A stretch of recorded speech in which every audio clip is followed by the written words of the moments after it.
I am Ferdinand Marcos, and I am the President of the Republic of the Philippines.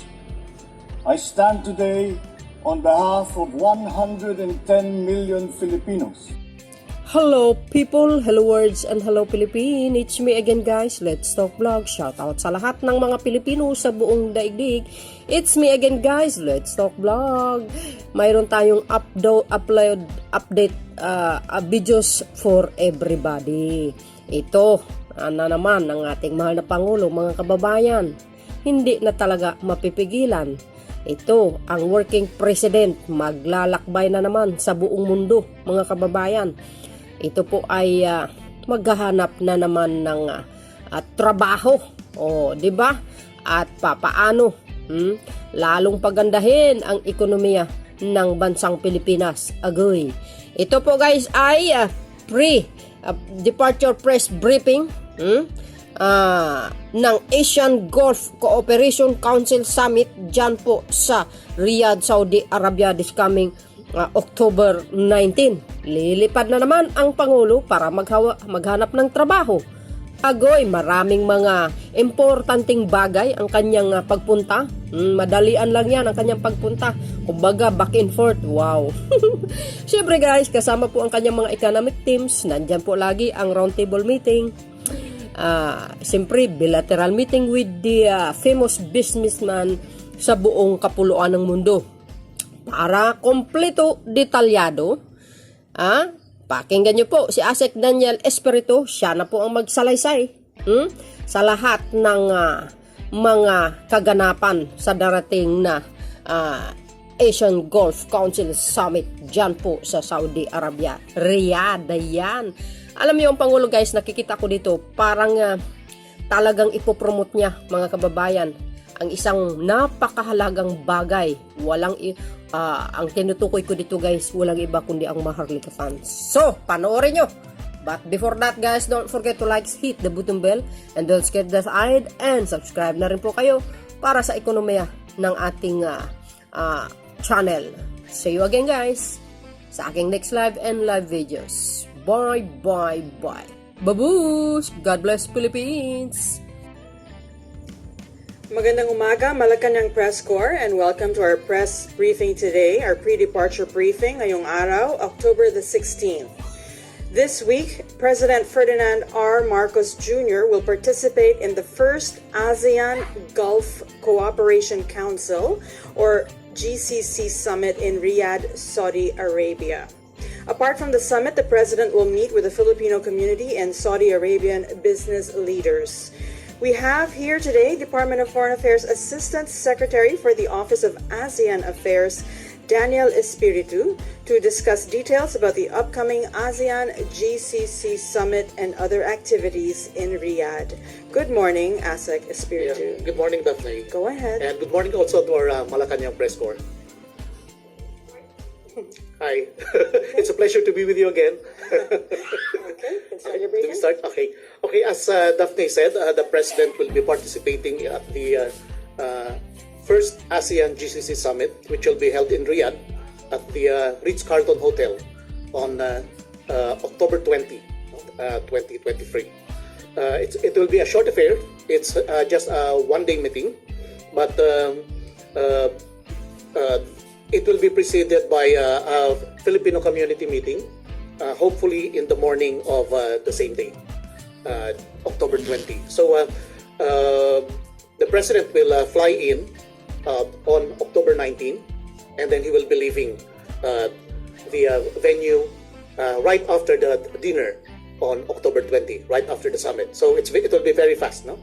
Parang more than 24 hours lang na stay there. And the meeting will be very focused, and the activities will be very focused, because aside from the meeting proper itself and the PhilCom meeting, they're also planning to hold a business roundtable with Arab businesses together with the Ministry of Investments of Saudi Arabia. But I cannot give you so much details on this yet, because these meetings are still being finalized. Now, there are also planned bilateral meetings with Saudi Arabia, as well as with Bahrain, but again, beyond generalities, I cannot give you details yet because they are still being finalized. Suffice it to say that the probable bilateral meeting with Saudi Arabia could focus on the 54 years of diplomatic relations between the Philippines and Saudi Arabia. And that one with Bahrain could also focus on the 45th anniversary of the diplomatic relations between the two countries. Of course, part of the discussion could be the presentation of the Mahardika Fund to the Kingdom of Saudi Arabia. Wow. And its businesses. Again, the protection of our nationals abroad, especially in terms of labor reforms being proposed to the Kingdom of Saudi Arabia, and Arab assistance to the development of our BARM, the autonomous region, Bangsamoro Autonomous Region in Mindanao. Now, to focus on the summit proper itself, it will be just a one-day affair on the 20th, and it will primarily be about the endorsement of the framework of cooperation between ASEAN and GCC. The relations between ASEAN and GCC dates back to 1990, but this is the first summit, and we intended this time to intensify cooperation between these two regional organizations because the cooperation has not yet been optimized yet. Now, it's very important because the GCC is composed of highly developed Arab economies, and at the same time, they are petrochemical powerhouses and as well as hub and logistics economies. Now, they can help ASEAN in addressing energy and food security. Energy security because they're petrochemical powerhouses, but also food security because some of the countries there, especially Qatar, are among the largest producers of fertilizers, and they can fill up the slack or the deficit on the ASEAN side. At the same time, since among the main features of the geopolitical disruption in the past 2 years have been the disruptions in the supply chain, since most of these hub economies are advanced in terms of operations of supply chains and ports and shipping and connectivity, they could very well help ASEAN in the problems with supply chain disruption the past several years. Now, during the meeting, they will also discuss regional and international issues. So among those would definitely be the current developments in the Middle East.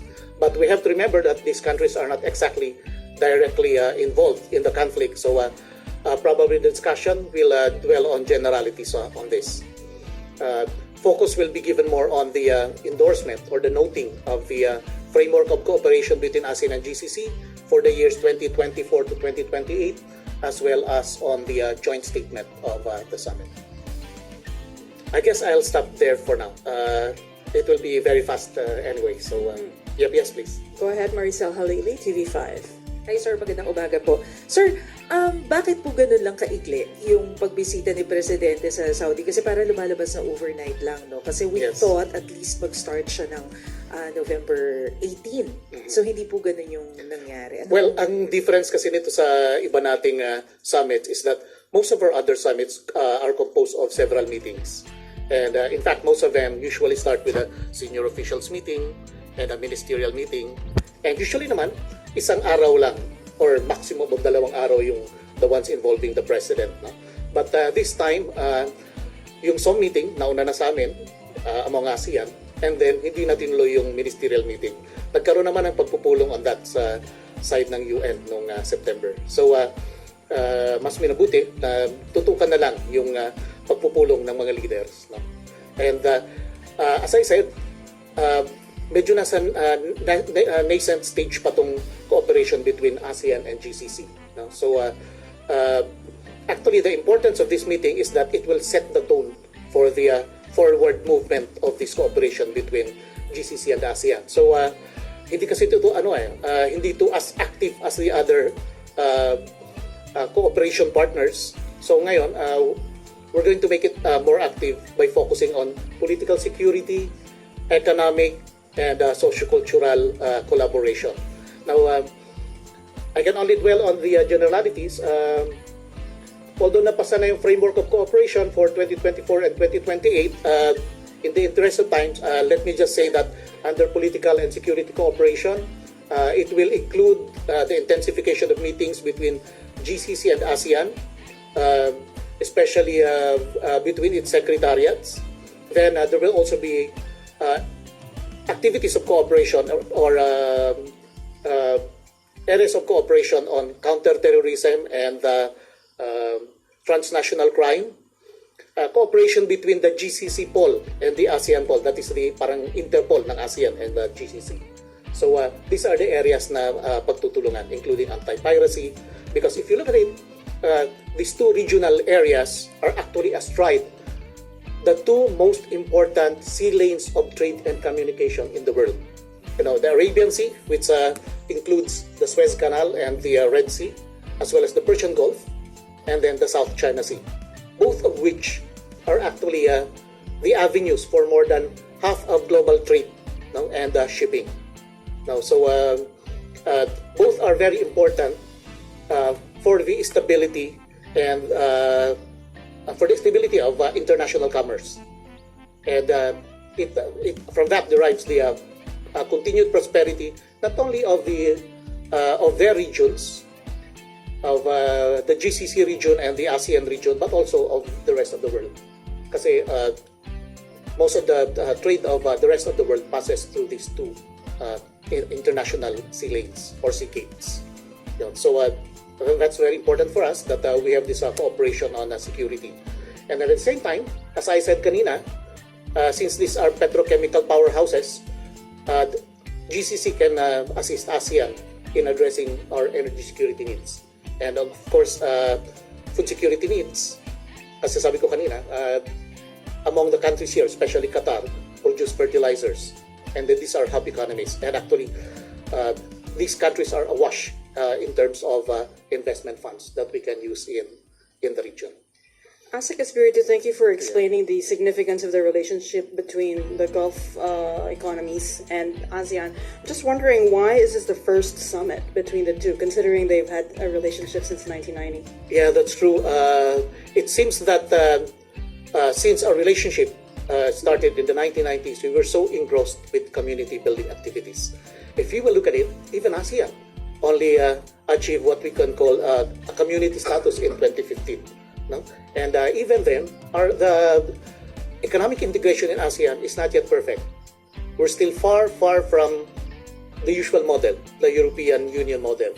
So the same is true with GCC actually, which only started in 1981. So it's quite understandable that during our developmental or formative stages, that we focus more on our own internal consolidation activities. And because we very well know that up to now, both organizations are still trying to improve coordination among its bodies and cooperation in different areas of mutual interest. So I think that explains that. But lately, because of recent geopolitical developments, it has become imperative that the two regional organizations partner with each other to address common concerns. Thank you. Thank you. Maris Umali, Team GMA 7. Morning, Maris. Okay. Good morning, sir. You mentioned that this will also help assist in our energy and food security needs.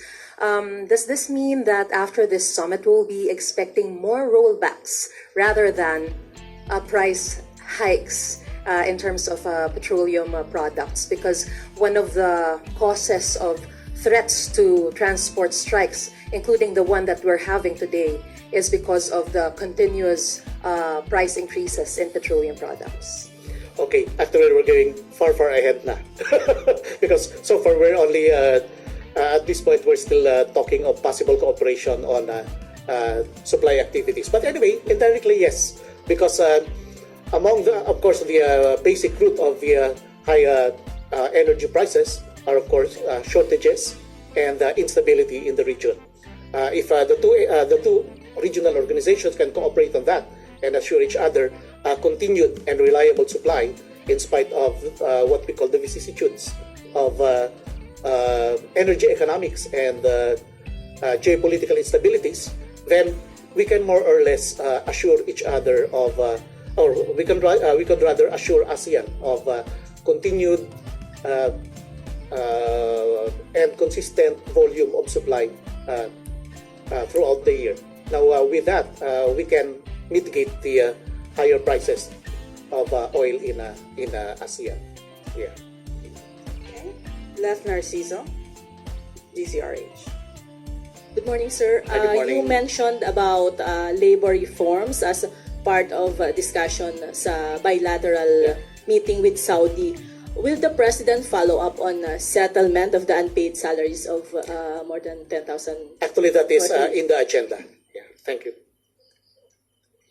Sir, ano na po bang nangyari talaga? I can give you the details here, yeah, because these things are still under discussion. But it will be part of the bilateral discussion, bilateral meeting between Saudi Arabia and the Philippines. Yeah. Okay, thank you very much. One last question. May Okay. effort po ba para dun sa kaso naman ni Marjorie Garcia? I don't have a detail on that, but that could be. Kasi as I said, kasama yung assistance to nationals and protection of our migrant workers agenda. Alright. Thank you very much, Okay, thank you, guys. Malacanang Press Corps, and thank you so much, Assistant Secretary Danielle Yeah, my Esquier. pleasure.